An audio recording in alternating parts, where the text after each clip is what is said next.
Baseball Books and Banter. Today's guest is Michael Carini, who I've spoken about before. He is an Abington author who wrote his first young adult novel. If you like National Treasure, Indiana Jones, um, things of that nature, you would love this book. And he's working on the second in the series right now. The books are available at Barnes& Noble Hingham or through his website, which I will put at the bottom down here. But before we get into the interview, let's talk about the things I'm obsessed with. Now, as you might see, the outfit's different from when I interviewed Michael.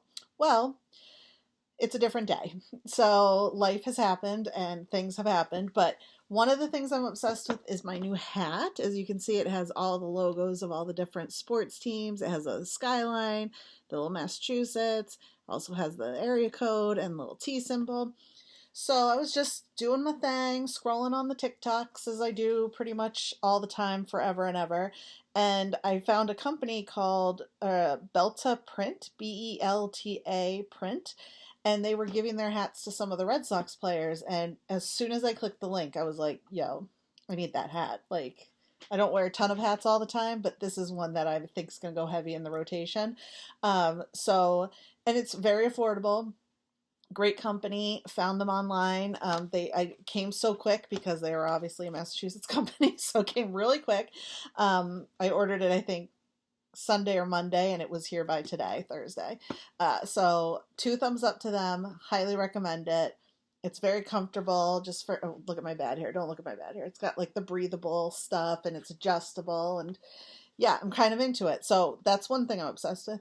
The other thing I'm obsessed with that I haven't got yet, also on TikTok Shop, is a new set of marker eyeliners, because I love a marker eyeliner. I have nothing on today because it's my Friday, and so I'm trying to like chill. But yeah, so I'm obsessed with TikTok Shop. It happened. Didn't mean it to happen, but it did. So check out Belta Print if you want one of these super cool hats. Other things I'm obsessed with. The Red Sox re-signing Roman Anthony for like what seems like 10 years. I don't know if it's that long, but I've heard them saying like numbers like 2030, and I'm like, I can't even comprehend that. So a nice homegrown player drafted by us, and doing pretty well. Not a big on the home runs yet, but his presence has been felt.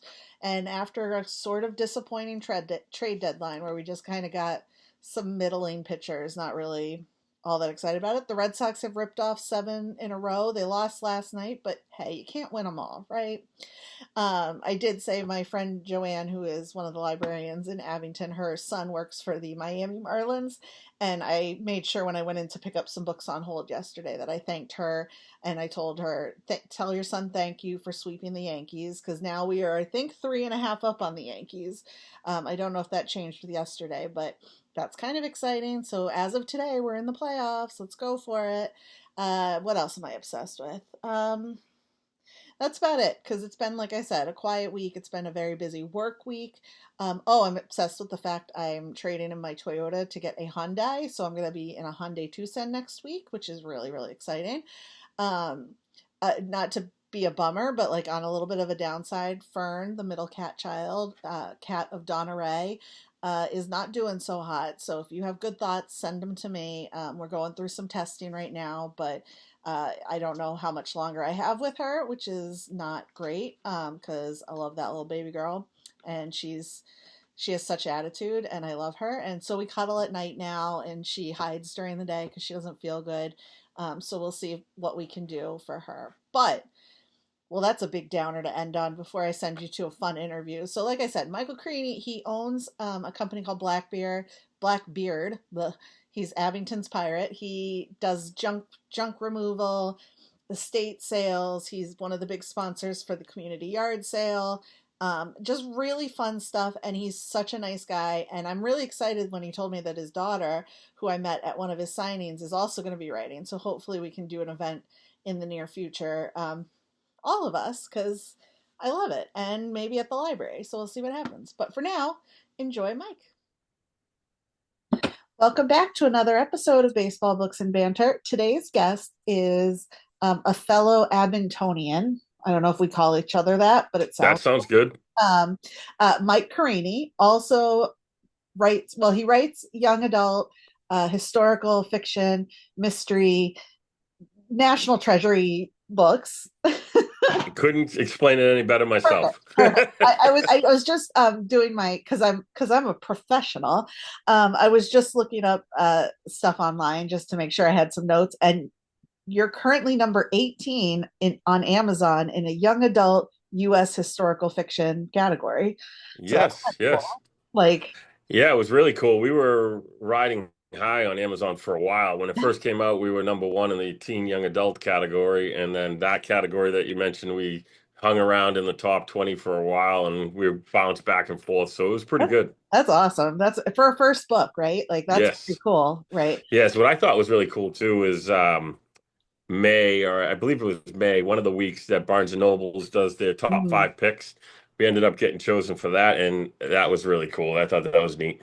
I love it because it's local and it's like you're a local guy and Yeah. Barnes and we've both done events at the Barnes and Noble in Hingham and they've just been Hmm. so supportive of indie authors, local authors that They're great. They're I unbelievable. I love them all there, and I whatever don't we need, they take care of it. I mean, he was Ian, the manager. So shout out to Ian. Hmm. He was the one I emailed back in the old days, pre-pandemic, in 2019, when my first book came out. I Hmm. emailed him, and they're like, "Oh, well, I emailed the store, and they're like, nah, we don't really do because it's not returnable. We can't do that." And I'm like, oh, "Okay, no worries, whatever. It is what it is."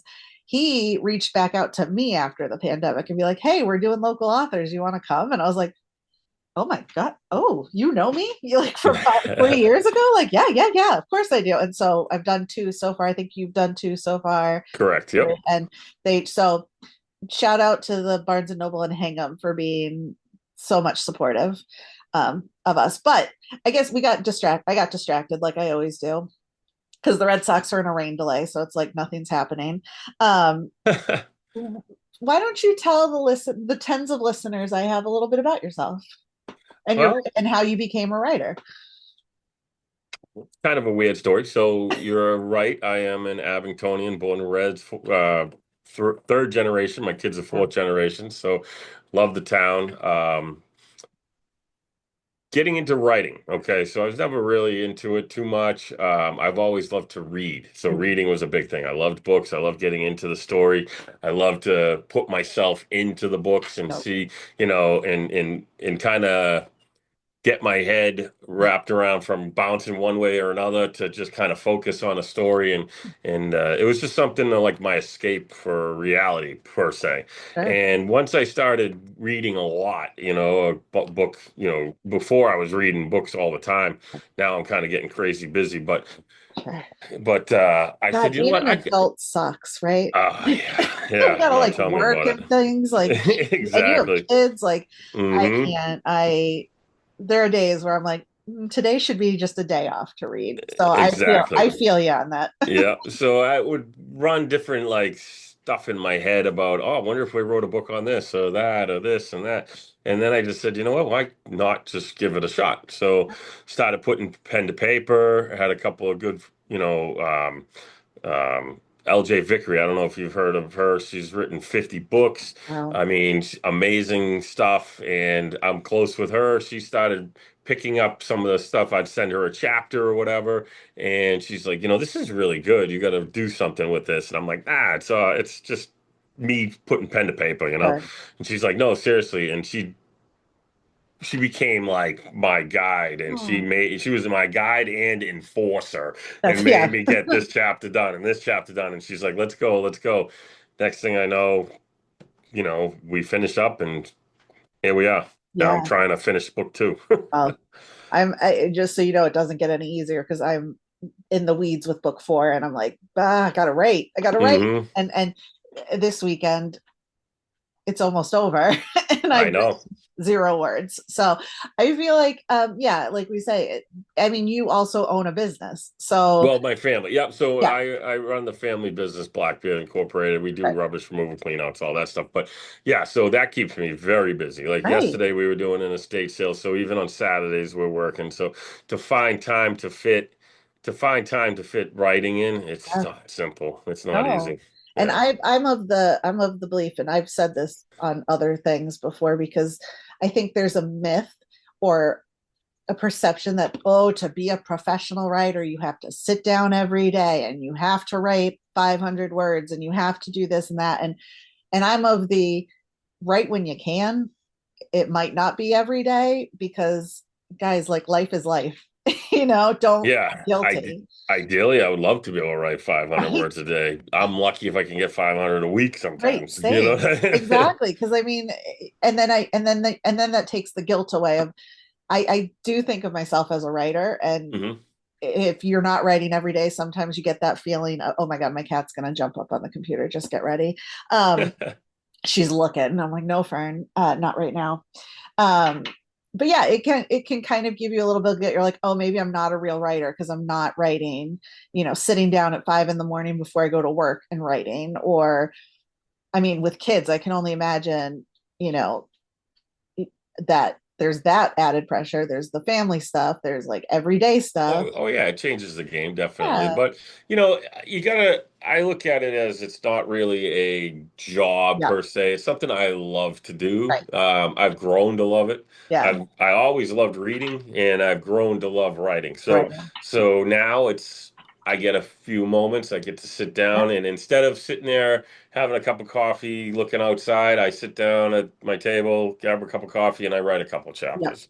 You know what I mean? So that's what I try to do, and it's my downtime per se. sure. You know what I mean? So Well, it it's works out quiet. well. It's kind of just the moment for you. Yeah. um The hard part for me though is book one. If you mm, remember, there was so many twists and turns and characters, and yep, now book two, it's even getting crazier. So we added characters and we have different timelines, and because we do flashbacks yeah, from till this one's based. So book one was more in Washington's mhm, time. Book two is in Lincoln's time. So now we're flashing back to 1865, and then yep, we're coming forward to current time, and different characters play a role. And when you break that train of thought for a couple of days, sometimes it's sure, hard to get back on track.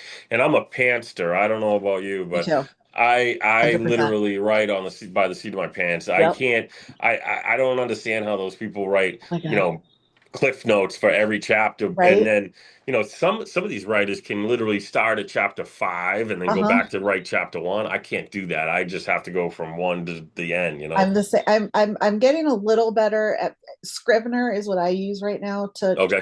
And so I'm a little better at writing scenes Hmm. and trying to move things around.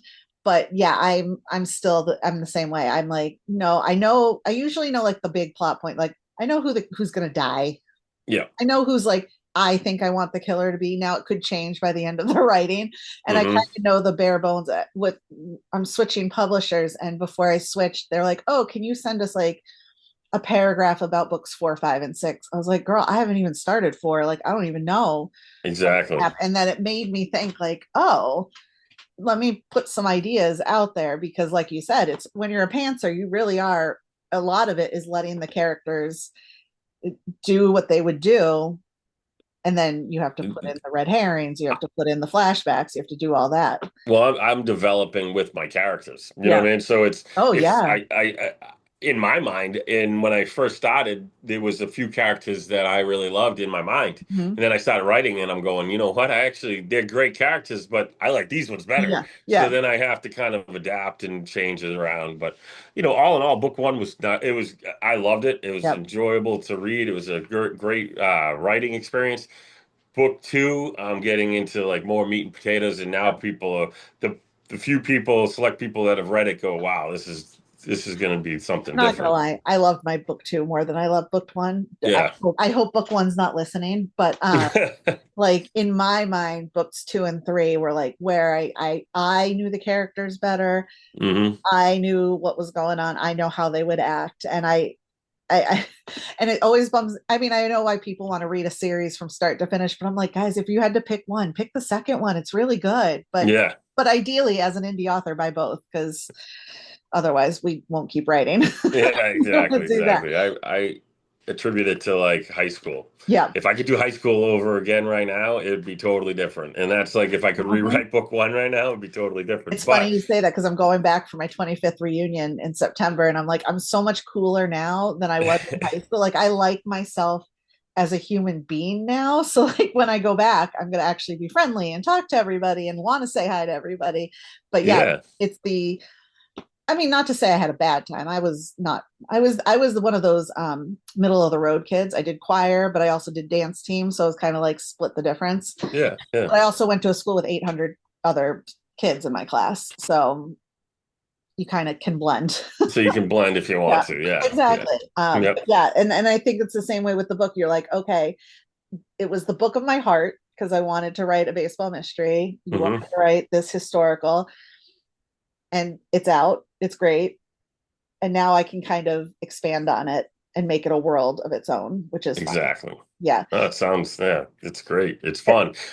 It's definitely a unique experience. You know what I Mhm. mean? I encourage anybody who's thinking about writing a book to just give it a shot. Yeah. You know what I mean? I say Can't that hurt. too. I love when people come up and they're like, "Well, I have an idea for a book." And I'm just like, "Just write it." Like Hmm. it doesn't have to be good to start. Just write it. Exactly. You know, Yeah, just yeah, put it yeah. there, pen to paper, like you said, pen to paper, metaphorically or whatever, figuratively, literally, whatever, however you do it.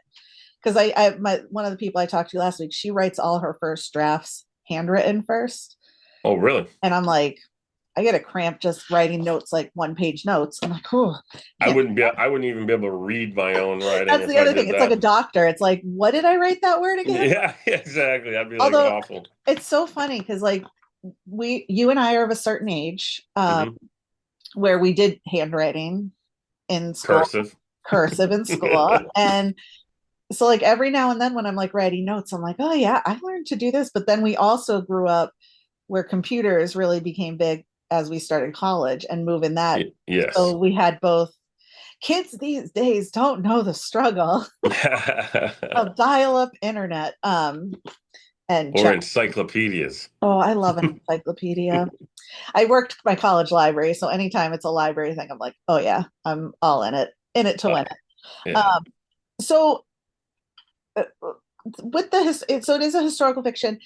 I know because I talked to you that you do have this collection of memorabilia. Is that sort of where the inspiration for this series came from? So I'm a huge collector. All right. I love collecting stuff. And you'll be excited because my biggest collecting is baseball cards Okay. and sports memorabilia. Mhm. But with that, I do have a How lot of very New historic. England of you, first of all, to collect sports memorabilia. That's a very New England thing, I think. Oh, it is, it Yeah. is. But I collect unique stuff. So a lot of Sure. stuff I collect is like pre-war. Okay. Perfect example is this is a Ty Cobb. I don't Oh, know if you can so, see yeah, it. you It's can see it. kind of Yeah. shady. Yeah. It's Oh, there a you go. yeah, it's a pre-war. It's a tobacco card. So Oh, this is a 1909, 1911 Piedmont Ty Cobb. oh my God. And then you got like here's the E98 Ty Cobb. Oh, I like that one. Yeah, and this one's Love really an action unique. shot. Yeah, so this one here is the 1911 Bruner's bred Cy Young. Oh, So this one actually, if you look at the back, it yeah, actually came out on in bread packs. So not even in tobacco, but that's pre-war type yeah, cards. And then you got I got a lot of the regular stuff like yeah, the Hank Aaron rookie sure. cards and The fif- classics, if you will. yeah, like the we got the 52 Bowman, Mickey Oh, Mantle. yeah. So different stuff like that. But for I love sports Yeah. cards, sports memorabilia, but I do have some unique historical pieces too. And I just always loved history. The one class I always got an A in was history. You know what I mean? Rest of the ones, maybe we'll talk a little English different. and English, hopefully. Yeah, yeah, English too, Yeah, but the history portion of school was one that I actually would like to go yeah. to. You know what I mean? And that's kind of where I kind of fell into line with that as well. I read a lot of historical books as well. So Mm, I mean, I read all the classics like yeah, the Stephen Kings and all sure. the Kyle Mills and Vince Flynn's and stuff like that. I read all that stuff in the world, but I also liked all the historical Yeah, stuff as well. So and I don't know, it just kind of went with my writing style and not that I really have a style, but I enjoyed it, so yeah. I went with it. Yeah, and So it's right what you I was talking to somebody earlier today. It's right what you want to see in the world kind of thing. Like yes, I like baseball, so I'm gonna write about it. Or exactly. I like history, I want to write about it. Now I love reading historical mysteries, not so good at writing it because I'm also lazy and I don't want to do all the research. But I feel like you have a unique um, style because you have the experience of working estate sales, being third generation, Yep. work in this business where you see all the memorabilia, you see the lives that people led, Yeah. and it's almost like immersive history. Well, we deal with a lot of antiques and Sure. collectibles in that world as well. So before Edaville kind of closed, Yeah. they got bought out recently, but we had an antique store in Okay. Edaville Railroad. So not only sports memorabilia, that's kind of the stuff I keep, but Yeah. we dealt in a lot of antiques. So yes, I get to see the history. We get a document. I mean, I've had documents go to the Supreme Court. Wow. You know what I mean? We had a we so certain things like that. We found Oh, some cool documents that they were interested in, and stuff like that. So it's unique what we do. We come across a lot of things, and I do like the backstory, the yeah. history, the research. So writing book one was easy. Book two is now getting tricky Yeah. because we're set back in 1865. I'm trying to learn the language and the Yeah. terminology because certain words weren't said back then, and Sure. different ways to explain something, or just different times Right. brought up different events and things that we might know now that they Yeah. didn't know then. So Right. just trying to figure that all out has been And having the difficult. dual timelines where you're in firmly in 2025 speak and Exactly. then Civil War era speak. I can only imagine. And even similarly with Washington era 1700s, you still had that Hmm. same divide a little bit. Yeah, I did, but I was lucky enough that I didn't really cross over Yeah. too much. I mean, a few things, maybe like a letter or something like that. But this one, there's a full timeline Yeah. in that era, and um, it's challenging. yeah.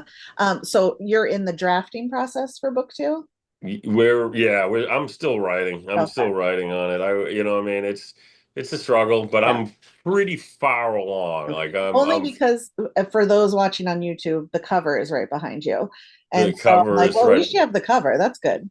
Yeah, Sorry so about this that. this cover right here, I mean, I don't know if it's going to be the one that I we know. do. So the artist that did the cover for book one did an amazing job, and I was throwing some ideas out on book two, and as Yeah. you can see, we got some of the best characters on the story Yeah. here behind bars, and Alcatraz is in the bottom, so you Oh, can kind of get a feel of where we might be what's heading. gonna So, happen? yeah, exactly. I love the subtle foreshadowing on covers sometimes. You're like, Oh yeah. and even then you look at the cover and you're like, oh cool, it's Alcatraz, blah, blah, blah. And then you forget Hmm. about it, and then you come back and you're like, oh, that's why that was on the cover. It's the same thing when like other books like thrillers or literary fiction books when they say the name of the title like in dialogue and you're like, that's why they called it that. Yep. Oh, got it. So I love that. Mine are pretty straightforward. There's just blood on a baseball. Can't really go There you wrong. go. I don't know what There the you new go. covers are going to be, but that's sort of my brand. And then oh, there's just some people hugging Mookie Betts and it distracted me. I miss you, Mookie. Come back. Come back. That's funny. But don't take any of our new players. Yeah. Um, but see that Mookie distracts me with his bald head.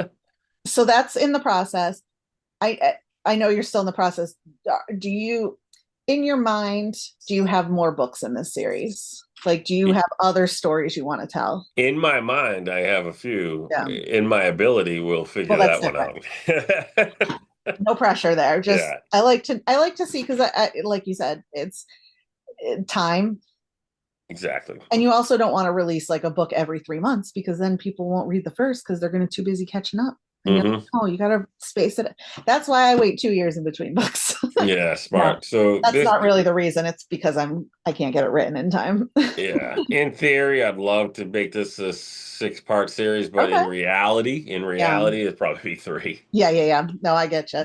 Yeah. Like I said, when they were like, can you tell us what's going to happen up to 6 books? And I'm like, As a pantser, no.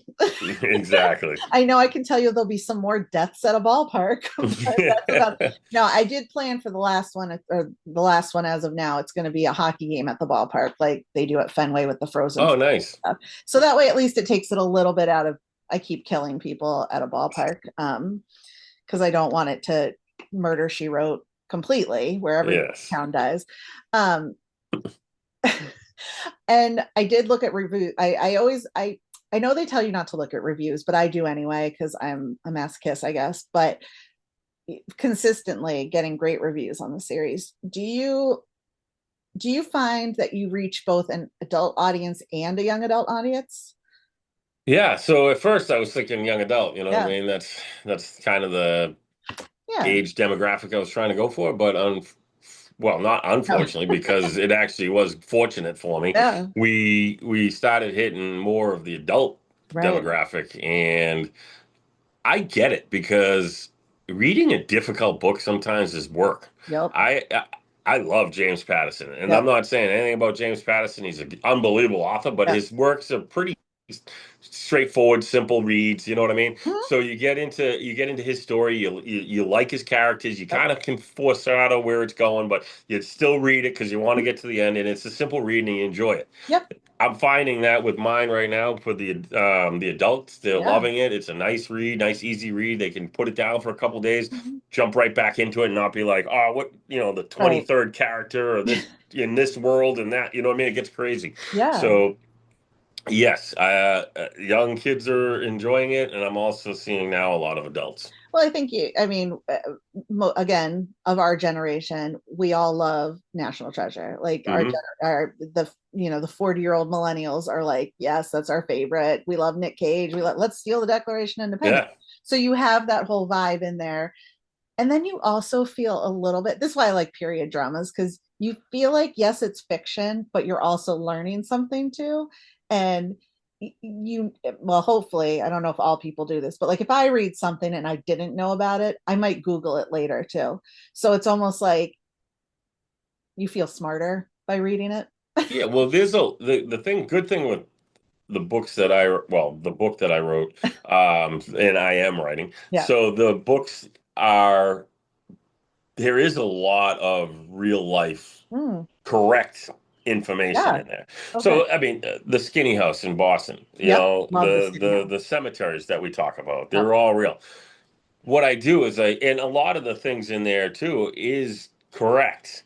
They might have a little twist to it or a little spin, like the Skinny House doesn't have a cool secret basement like the Sure. one that I Well, wrote. You know what I as mean? far as you know. As far as we know, exactly. So that's fun. That's fun to me. I've been able to Yeah. take different tidbits of history that some people may know, some people may not Right. know, kind of unique stuff, and then literally expand upon it, write a whole chapter on it. And now it's like forcing people to be like, is this real or is this Yeah. fake? And then they look it up. Yep. So I've had that happen a lot. Like, You're what's real? almost What's like a history teacher and an English professor all at the same time. well, I've had some teachers hit me Yeah. up as well and say you should write a like almost like a true false Oh, yeah. paper. So, with like 15, 20 true false questions on it so they could actually do something with it in the classroom. Yeah. Like they could assign the book and then say, Yeah, like is is this this really really a like, thing or yeah. whatever. Oh, I Yeah. love that. Can't Mm. really do that with murder books, I guess. Yeah, it might be a little True or difficult. false? There's a Yeah. ballpark in Abington. Very false. But yeah, I love that idea because, like you said, and as I watch a lot of um, like the show Unearthed on Science Channel and History Channel and Discovery, Hmm. because I do love all that historical stuff, but I also like to read fictionally about it because I like to see how people put their thoughts into story. I read a lot of Tudor fiction, so all the Henry VIII's wives books I've blown through, and again, those are like chonkers, I was gonna say, yeah. but you feel you again, you immerse yourself in it, and you're like, okay, so this is what it was like living as far as I know, in the 1500s. And, Yeah. it could be wrong. And I do you put historical notes in the back of the book? I didn't on book one. Okay. I'm on book two. Good. I'm starting to, yeah, a little bit more. Because I do like that too in the historical fictions I read where they're like, no, they didn't have XYZ, but, or it also, because it acknowledges that it's still fiction. Like, Exactly. it's not, I'm not writing you a history book. So don't take it as a history book, but you'd be surprised what's real and what's fiction. Exactly. So Sometimes. yeah, a lot of people I've gotten emails or whatever and said, I never knew that really happened. I'm like, Yeah. well, that did really happen. I added it Yeah. into the story because it was so unique and cool that Yeah. you know what I mean? I figured that would be a neat spin on Yeah. the plot, but there is different things that, you know, kind of offset that as well. Yeah. So, you know, X, Y, and Z may have happened in life, but I went from X to Z or something Right. like that. You know what I Yeah, mean? we skipped some steps because the book can't be 800 pages for a young adult audience, for an Exactly. adult audience sometimes too, for that matter. I know. Yeah, I was talking to my friend earlier. She writes thrillers, and she said the same thing. She's like, sometimes you don't want a 600-page book. You Hmm. want something that happens within a time frame and 300 pages. And I don't have problems with Patterson either. And I'm a big Clive Cussler girl. I Oh, love, I love Clive Russell. Yeah. right? Like, so good. You would also really enjoy, there's a new series by Lindy Walker and Bruce Robert Coffin, who's a main author. And Okay. Clive Cussler S, but it's with a woman protagonist, Okay. a woman billionaire who owns, Hmm. of course, diving stuff. So I'm on their fourth book right now. I just started it yesterday, and I'm like, I love this series so much. So you would enjoy that, but it's, you know what you're going to get, but you can still enjoy the ride. And I love, Hmm. that's kind of how I feel cozies are. And especially a series where you have characters that return, you take the journey with them. Hmm. Did any of the characters, are they representative of you, of other people you know? I know everybody's fiction, any, whatever the legal statement is. Oh, yeah. I mean, I'd be crazy to say not. But Yeah. so, yeah, their characteristics are based off people I know in my Yeah. real world, and in a good way, and in a bad way. So Sure. sometimes I may have extenuated this one, or you know what Mm-hmm. I mean, like this one might have been a little different, but you know I make this one a little bit more goofier, or Yeah. this one a little bit stricter. But I do, you know, I mean, it was easier in the writing process because I knew what I had in front of me, you know what I mean, Right. I knew what I wanted, so Right. and it worked out well. That's So awesome. And nobody's yeah. called to complain yet to be like, that's not how I act. And you're like, No, well, I it's love not you it. to begin with. All right. Half of them, I've had like one character where Yeah. three people swear it's them. You know what I mean? So I'm Yeah. going, yeah, it's definitely you. My Yep, mom yep. would never finish my books because she's like, I just hear your voice Hmm. in the book, Nicole. So just tell me what happens. Cause like I can't read it because I think you're doing it. And I'm like, am I dating a guy that looks like Captain America? No. So like it's not me, Mom. Don't worry about it. Do you own a baseball team, Mom? No, I didn't think so. So it's not me. But yeah, and there are some characters that are real. And there's one in particular in my book who I've said, this is who it is. She knows it's her, Yeah. but she's a good person. So it's not like bad. And then I've been doing lately um, at book events in Abington. Hmm. If people buy my book, I'll let them win a chance to name a character in the Oh, book. that's fun. So I've done That's two. cool. So in the next book coming out, there's a Mallory who I see her mom all the time, and so I'm really excited for it. I'm like, Mallory's a good person. She doesn't get killed. She's not the murderer. Spoiler alert. But yeah, it's kind of fun to, especially when I'm writing with a town that is real. You can sprinkle some of those Easter eggs in. Do you, Exactly. in your books, do you put Easter eggs in that are really just for you, or do you just kind of let the history run its course? Um, I I kind of do a little bit of Easter eggs and Yeah, stuff like that, but um, not nothing it's crazy. hard. Yeah, with a young Yeah, adult. yeah, it's difficult. So I, yeah, I mean, my kids might pick up on some of the stuff, Sure. but that's about it. And I met your daughter at when you did the book signing at the grocery store, the local grocery store. That's when I met you first. And your daughter, she was great. She was a great salesperson. So bring Hmm. her everywhere. Um, but we are getting close to the 10-minute mark, and I don't pay for Zoom because I'm cheap. So, do you have book recommendations for anybody in the audience other than your own, of course? Well, right now, the book LJ Vickery, any of Yep. her books are amazing. Definitely check that out. My My daughter is currently working on one right now, and I'm Ooh, looking forward to that one to come out. So hopefully we can all of us can do events at yeah. one point or another. Let's do one at the But library together, all of us. I'd love that. That's awesome. And I gotta admit, I'm reading, I know it's old school, and you're probably gonna laugh at me that I haven't read it yet, but I'm reading Stephen King's Needful Things, and it's about an antique dealer, and it's amazing, and I can't believe I've never read it yet, but Well, I'm let reading me it give now. you a hot take straight from the horse's mouth. I've never read a Stephen King book, so Really? I All right, know well, I'm a bad New England author. But no, I'm no, not a no, no. I horror. mean, sometimes he's tough. Sometimes his Yeah, and books I'm are good. not. Some, And I think I've seen too many of like the movie clips, so like I feel like I'm not a big horror reader. yeah, I like more of like the gothic where it's a house and there's a ghost somewhere. Oh, yeah. less the stabby, all that. Although I watch a lot of Dateline, so I don't know how I reconcile all that together, but I do. Um, and where can people find you on the internet? All right. Well, you can find me on Amazon, and you can find me in Barnes and Noble, and obviously you can just reach out to me. I'm all over social media. If you Mhm. find me on Instagram, TikTok, Facebook, whatever, Wait, do I follow you on TikTok? I gotta find you on you TikTok. should. You become locally famous if you Oh, do. really? Yeah. All I do is post videos of my cats on TikTok. So it's kind of all of what I'm that and rail against AI because those are the two things that affect me every day.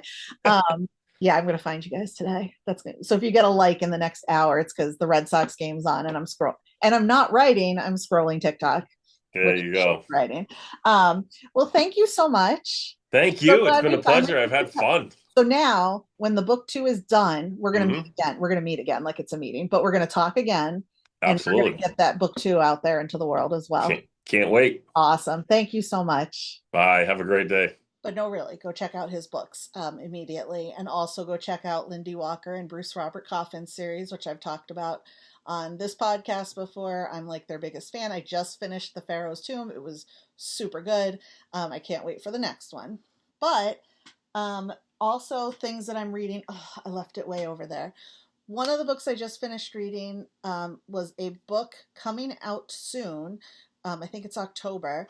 Whiskey Business. It's a cozy mystery set in Pennsylvania by new friend Adrian Andover, who I met at Malice this year.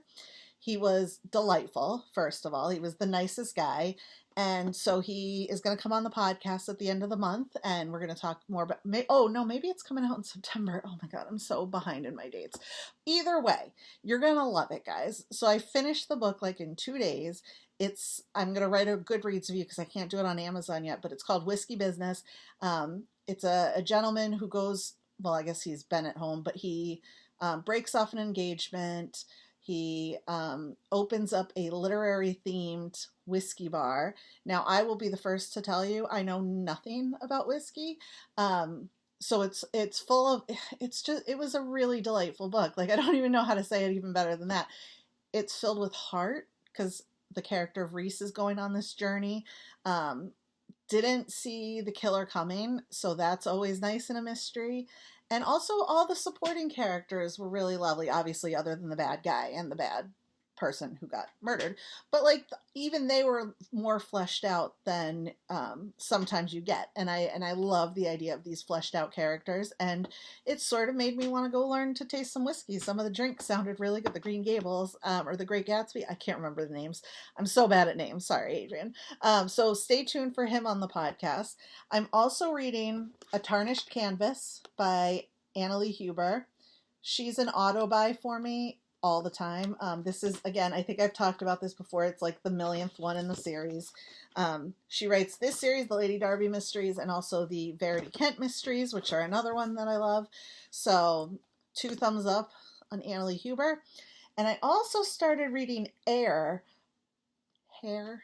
Air, it sounds weird when you say it, right? By Saba Tahir. She wrote the Ember and the Ashes series, and I'm really into it. It's definitely something I'm into. I'm only 3 chapters in, but we got orphans, we got royals, we got magic, we got a little bit of everything. So those are what's top of the list. I did just go to the library yesterday, as I said, and picked up some holds. Well, actually only one hold, and it was Ellen Byron's Solid Gold Murder, the Golden Motel Mystery series, the second one in that series. 2 thumbs up. And also, while I was standing there, they were like, "Oh, this book got returned, and it looks right up your alley." And now I can't remember the name, but it's got a book on the cover, and it's about an author's group and stabbing and murder. Maybe it was Murder in the Writers Group, something like that. So I'm really excited to crack into those as well. Thank goodness today is my Friday, which means I have all weekend to read.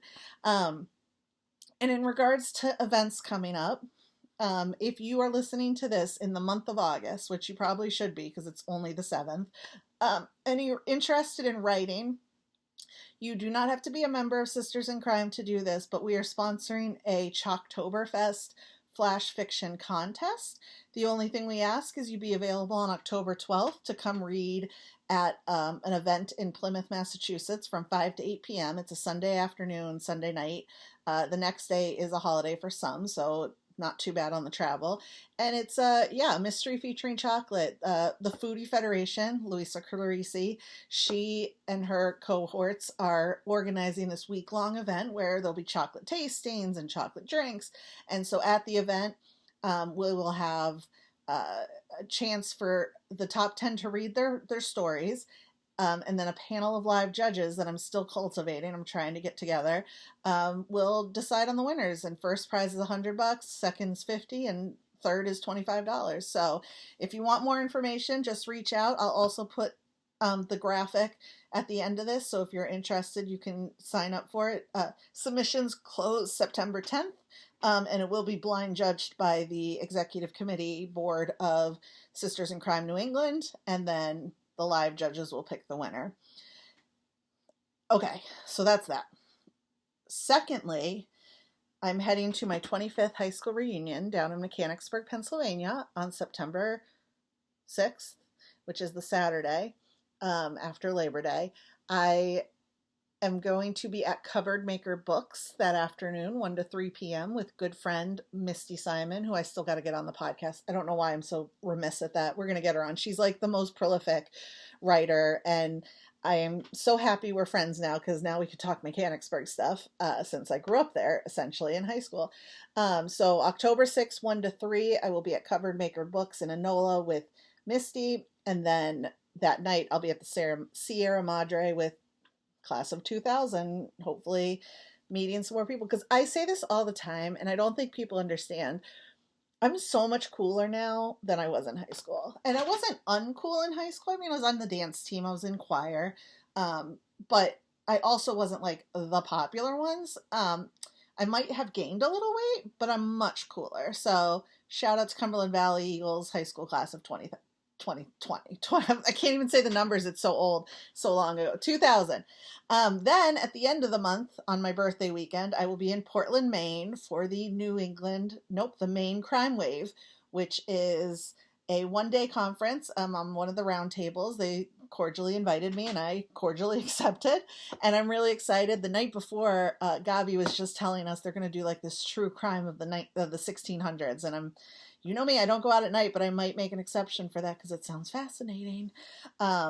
So if you're in Portland, Maine, and you want to catch up or say hi, just, hit me up. I'm free all day Friday because I'll get up there like at lunch, and then I can stay half a day on Sunday before I have to come home. So hit me up. Other than that, after that is the Crime Bake in Dedham, which I've been spouting to everybody I know. I'm like, make sure you sign up because this year, not only are we going to offer headshots again, which if you're a Mystery Writers of America member, you also get a grant for, so you can subsidize that. We're also going to, Paula Mounier and Donna Raymondard are sponsoring a crime scene room where you can try to solve a crime at the hotel. So that's going to be pretty neat. And also Lori Rader Day is our guest of honor, and she's super awesome and amazing. Former president of Sisters in Crime National, and Barb Ross is going to get the Lifetime Achievement Award. She just recently ended her Clam Bake Mystery series. So super excited. And then I'll be at the registration desk as always, chilling, saying hi to people, maybe with a different hair color. We'll see. November's a long way away. Don't know what's going to happen yet. But until then, go Red Sox and happy